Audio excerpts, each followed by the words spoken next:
સ્વજનો અને મિત્રો. એક પપ્પા એના 10-12 વર્ષના દીકરાને હંમેશા સલાહ આપતા કે સાચું બોલવું જોઈએ.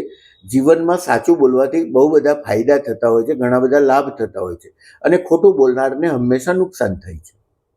દીકરાના દિમાગમાં આ વાત બરાબર બેસી ગઈ.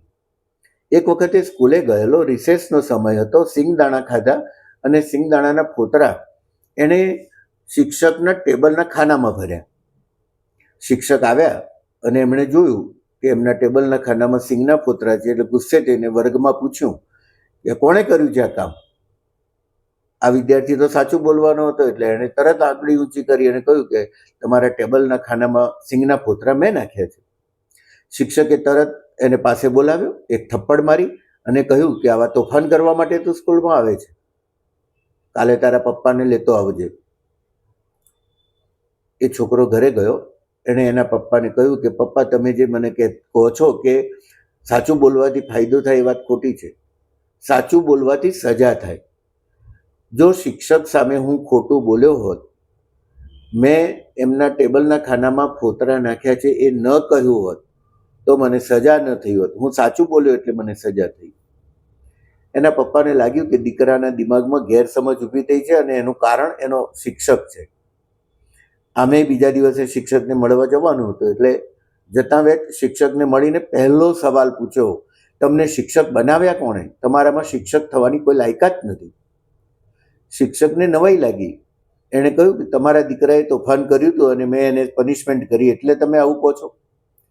પપ્પાએ કહ્યું, ના, એ વાત ખોટી છે. મારા દીકરાએ તોફાન કર્યું, એની પનિશમેન્ટ તમારે કરવી જોઈએ, એનો મને કોઈ વાંધો નથી. પણ એ સાચું બોલ્યો, એનું ઇનામ આપવાનું તમે ચૂકી ગયા. તમારે થપ્પડ મારીને તરત કહેવાનું હતું કે જો બેટા, તે જે તોફાન કર્યું, મારા ટેબલના ખાનામાં સિંગના ફોતરા નાખ્યા, એ ખોટું કામ કર્યું, એના માટે તને આ સજા કરી છે. પણ પાછું તું સાચું બોલી ગયો છું. સાચું બોલવાનું સાહસ અને હિંમત તે કરી છે, આ સારું કામ છે, એટલે તને એક પેન અથવા એક પેન્સિલ ભેટ આપું છું.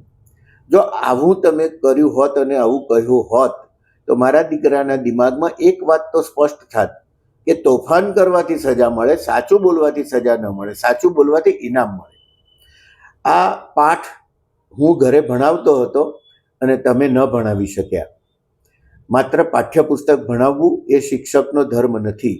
જીવનના પાઠ ભણાવવાના હોય છે. અભ્યાસક્રમ તો પૂરો થાય કે ન થાય, પણ જીવનના ઘડતરમાં કોઈ ઉણપ ન રહી જાય એ જોવાનું કામ શિક્ષકનું છે. અને શિક્ષકે પોતાના અનુભવો દ્વારા વિદ્યાર્થીનું ઘડતર કરવાનું હોય છે. આ સરસ વાત મારે તમારા સુધી પહોંચાડવી હતી, એટલે આ નાનકડો વિડીયો તૈયાર કર્યો. Rohit Shah runway YouTube channel આપ સૌને ગમે છે.